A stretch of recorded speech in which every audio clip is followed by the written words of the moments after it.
ఈరోజు మనం ఒక కవి, ఒక పురోహితుడు, ఇంకా వాళ్ళిద్దరి మధ్య ఉన్న ఒక వాగ్దానం చుట్టూ తిరిగే ఒక ఆసక్తికరమైన కథను విశ్లేషించబోతున్నాం. ఇది ఆశయం, నమ్మకం, ఆ తర్వాత జరిగే ద్రోహం గురించి మనందరినీ ఆలోచింపజేసే కథ. అవును. ఈ కథలో ఉన్న కీలకమైన ప్రశ్న ఇదే.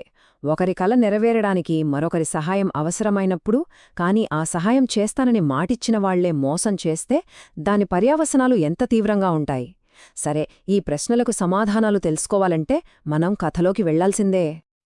మన కథానాయకుడు తెనాలి రాముడు. అతను ఏదో ఒక సాధారణ యువకుడు కాదు. అతన్లో ఒక బలమైన ఆశయముంది. ఆ ఆశయమే అతన్ని ఒక అసాధారణమైన ప్రయాణానికి నడిపిస్తోందన్నమాట.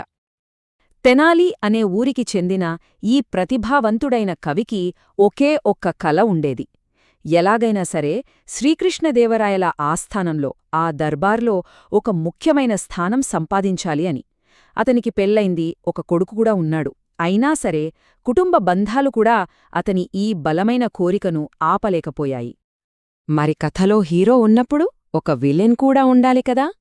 మన కథలో ప్రతినాయకుడు, రాజసభలో ఎంతో శక్తివంతుడు, పలుకుబడి ఉన్న పురోహితుడు, తాతాచార్యులు. ఇతనే మన రాముడి ఆశయానికి అతిపెద్ద అడ్డంకిగా మారతాడు.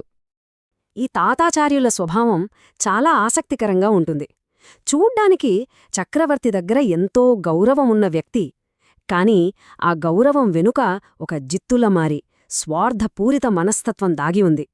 తన కీర్తి ప్రతిష్టలకు ఎవరైనా అడ్డొస్తారేమోనని లోలోపల భయపడే రకం. సరిగ్గా ఇలాంటి సమయంలోనే తాతాచార్యులు తెనాలికి దగ్గరలో ఉన్న మంగళగిరి గుడికి వచ్చారు. ఇది చూసిన రాముడికి తన లక్ష్యాన్ని చేరుకోడానికి ఒక గొప్ప అవకాశం దొరికినట్లు అనిపించింది. ఈ పురోహితుడిని ప్రసన్నం చేసుకుంటే చాలు, రాజసభలో ప్రవేశించటం చాలా సులభం అననుకున్నాడు. ఇక్కడే అసలు కథ మొదలవుతుంది. పైకి వాళ్ళిద్దరూ కలిసినా వాళ్ల ఉద్దేశాలు మాత్రం పూర్తిగా వ్యతిరేకం. రాముడు నిజాయితీగా సహాయం కోసం చూస్తుంటే తాతాచార్యులు మాత్రం రాముణ్ణి తన స్వార్థానికి వాడుకోవాలని చూశాడు. ఎందుకంటే రాముడి కవిత్వ ప్రతిభ తన కీర్తినెక్కడ దెబ్బతీస్తుందోనని పురోహితుడికి భయం.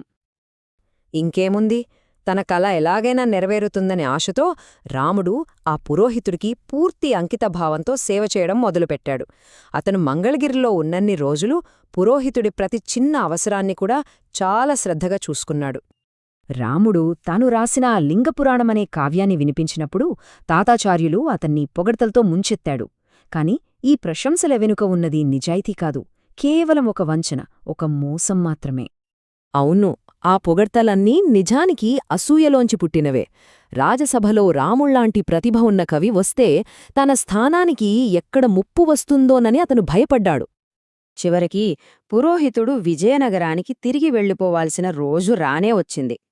ఈ సమయంలోనే రాముడి భవిష్యత్తును నిర్ణయించే ఒక కీలకమైన వాగ్దానం చేయబడింది.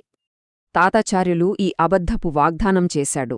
పాపం ఆ మాటలు విని రాములు ఎంతగానో సంతోషపడి కృతజ్ఞతతో కన్నీళ్లు పెట్టుకున్నాడు. తన కల త్వరలోనే నెరవేరబోతోందని అమాయకంగా నమ్మేశాడు. రోజులు గడిచాయి, వారాలు గడిచాయి, కాని పురోహితుడు చెప్పినట్టుగా ఎవ్వరూ రాలేదు.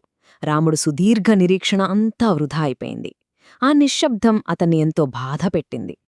ఇక లాభం లేదనుకున్నాడు రాముడు.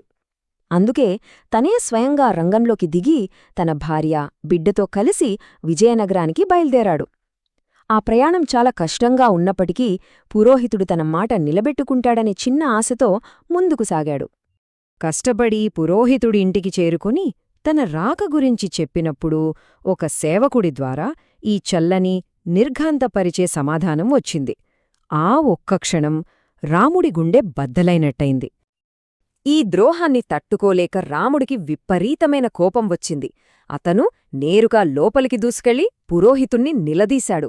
కాని అందరి ముందు తన తప్పును ఎత్తి చూపెట్టడంతో తాతాచార్యులు సహించలేకపోయాడు. వెంటనే తన సేవకులతో రాముడిని కొట్టించి బయటకు గెంటించేశాడు.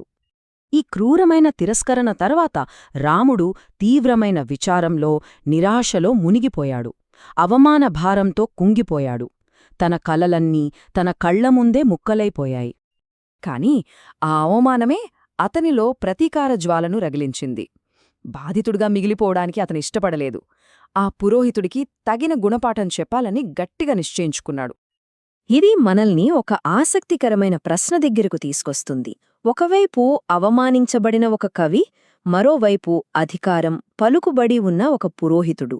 మరి ఈ కవి తన తెలివితేటలతో ఆ శక్తివంతమైన పురోహితుడిపై ఎలా ప్రతీకారం తీర్చుకుంటాడు? కథ యొక్క తదుపరి భాగంలో ఏం జరగబోతోందో తెలుసుకోవాలని ఉత్సుకత కలుగుతుంది కదా.